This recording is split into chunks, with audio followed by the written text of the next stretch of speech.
CTV News at 6 with Joe Perkins.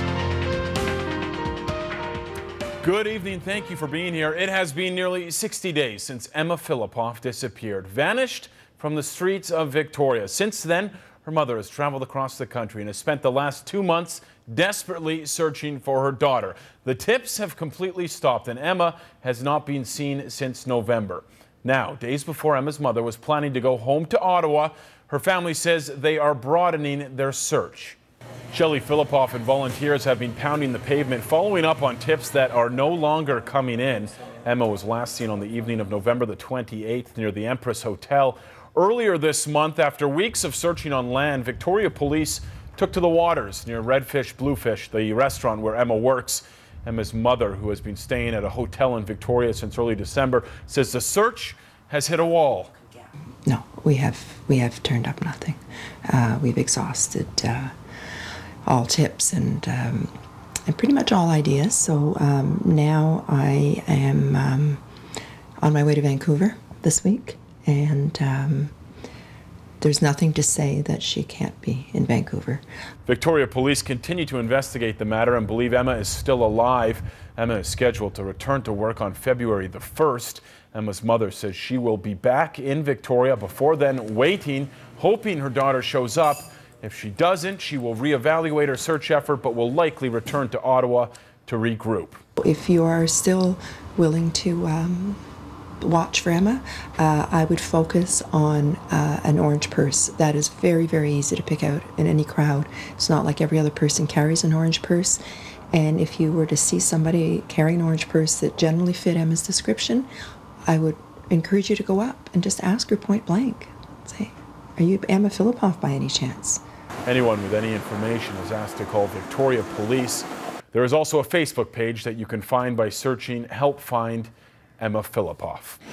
Family and friends of a man on the Lower Mainland are also hoping their search comes to a positive end soon. Today, the family of 20-year-old Kevin Fry from Surrey organized a large-scale search around Kevin's home. Kevin was last seen leaving his home on the morning of New Year's Day. He did not tell anyone where he was going and has not returned since. It's pretty ridiculous. Like, just, you can't even really explain it. You try and give a reason in your head to why it's happening, but you can't. So, just got to keep searching. The Fry family is planning to continue their search tomorrow in the downtown East Side area. Despite a steady flow of tips, the family says nothing has panned out. Back on the island, the Idle No More movement took over the streets of downtown Victoria this morning, this time led by First Nation students in the Greater Victoria region.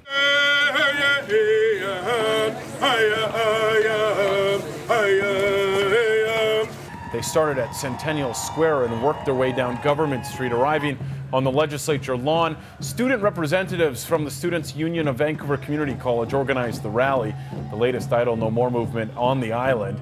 The students say they're asking the government to honor Aboriginal treaty rights, including self-governance.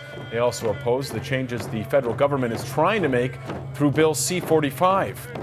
We're here to address those issues and come together and join in with the huge Idle No More movement that's been going on. It's become an internationally recognized movement, which is amazing, and we have support flooding in from foreign countries all over the place. And it's a demand for consultation and representation and just respect from the Government of Canada.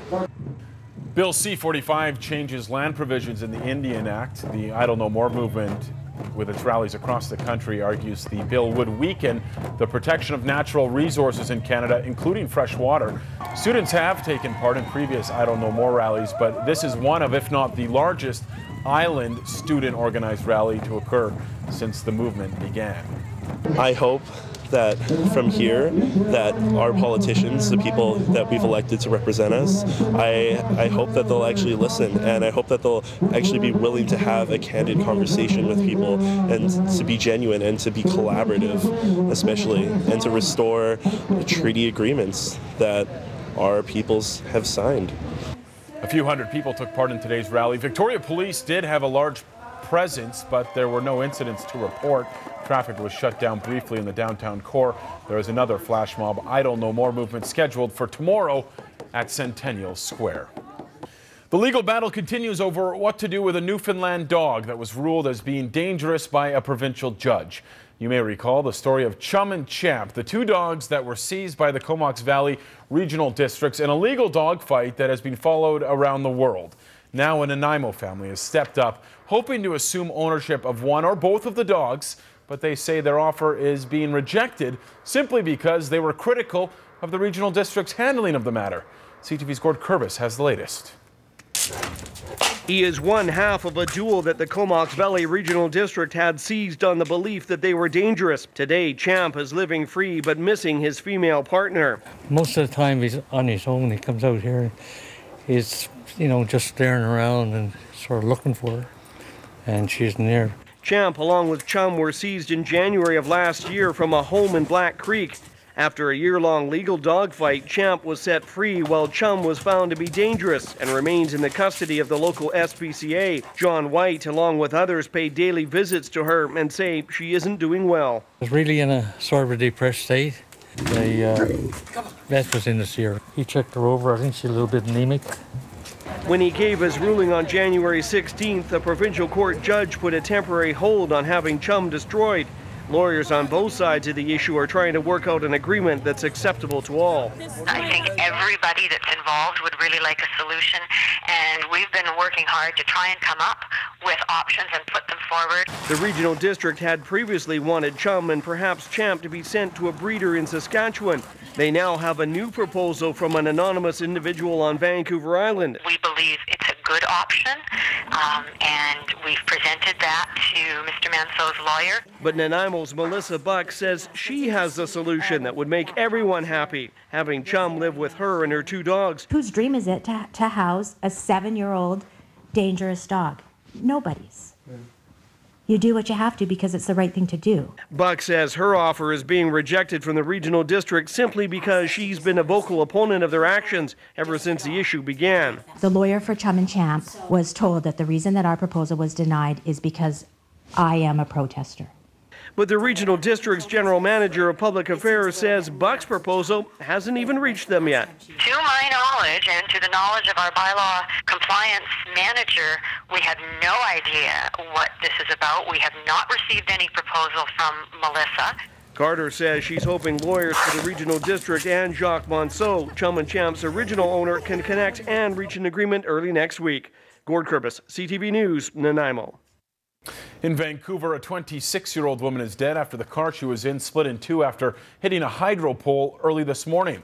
The vehicle was traveling south on Cambie Street near West 33rd Avenue when it veered off the road and struck a pole. The victim, who was sitting in the passenger seat, was pronounced dead at the scene. The 26-year-old driver of the car was taken to hospital with minor injuries and is cooperating with police. The investigation is in its early stages, but police believe speed was a factor in the crash. The driver of the courier truck that collided with a BC Hydro truck yesterday afternoon on the hump, the highway between Nanaimo and Port Alberni, has been identified as 26-year-old Jazz Palmer of Nanaimo. Palmer was a graduate of Nanaimo District Secondary School and was working for his family courier business. The woman driving the BC Hydro truck suffered serious injuries, but they are not believed to be life-threatening. The BC Teachers Federation has unanimously approved a framework proposal that will set the stage for bargaining this year. BC Teachers Federation Union President Susan Lambert says the new deal with the BC Public School Employers Association allows for earlier bargaining and a facilitator to help with negotiations. The progress comes after the BCTF's flat rejection of a 10-year deal proposed by the BC government on Thursday. Bargaining will begin February the 4th and proposals will be exchanged by March the 1st. The agreement also calls for a facilitator to assist with bargaining. Well, with weather like we had today, it was a good day to escape the gloomy rain and head to the bottom of the ocean. Divers at the Shaw Ocean Discovery Center in Brentwood Bay were checking out the seafloor today for the center's annual underwater cleanup. Rockfish divers have been a fixture in the island diving community since it opened in 2003. Today, volunteer divers had a chance to go overboard and help clean up a very messy situation at the bottom of the sea. So right now there are actually a lot of engine parts. We see a lot of timing belts and spark plugs, but there is some bigger stuffs as well. I know that there's, I think there's a bicycle down there as well. I think there's a set of lockers, of all things, a huge locker down there. We see a lot of tires. Of course there's beer bottles and cans and things like that, sunglasses. I haven't come across any wallets or loaded with money or anything yet, but maybe today is the day. No pirate treasure? No pirate treasure yet, but we'll see. We'll cross our fingers. Preston says there is a busy marine life at Brentwood Bay, along with a resident seal. There are several sea stars and the odd fish. If you'd like more information on diving at Brentwood Bay, you can go to rockfishdivers.com.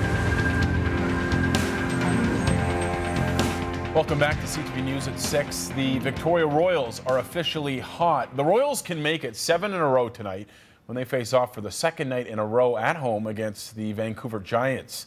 Last night, things got off to a heated start. Tyler Stahl runs over Kane Franson. Take another look. Stahl was issued a major for checking to the head, plus a game misconduct. In the second period, 2-1 Giants when Brandon Fushimi ties it up. His fourth makes it 2-all. The Giants take a 3-2 lead before the Royals get serious. CHL Player of the Week, Alex Gogolev, centers for line mate Brandon McGee. That's McGee's second of the night. It's 3-all. And McGee would not stop there. He had 4 goals, capping a career night as the Royals put up their franchise best 6th straight win. The rematch gets going in just under 45 minutes. 7:05 a start time. And remember, if you're going, it is Pink in the Rink night. Tickets are sold out. And staying on some local hockey news, talk about a big day for Brentwood Bay native Matt Irwin in his 4th NHL game today in front of the hometown San Jose fans. Matt lets go of a Brentwood Bay blast. Have a listen. Out comes Mitchell, back to an even strength situation. Chloe in the crease, still loose. Now Irwin, he'll blast and score! Matt Irwin scores his first National Hockey League goal! Would we call that a Brentwood Bay blast? That's what it is, buddy. And we can confirm parents Mike and Kathy Irwin were watching, tears flowing from their Brentwood Bay home. That, the first of many for Matt Irwin. Big congratulations to Matt and the entire Irwin family.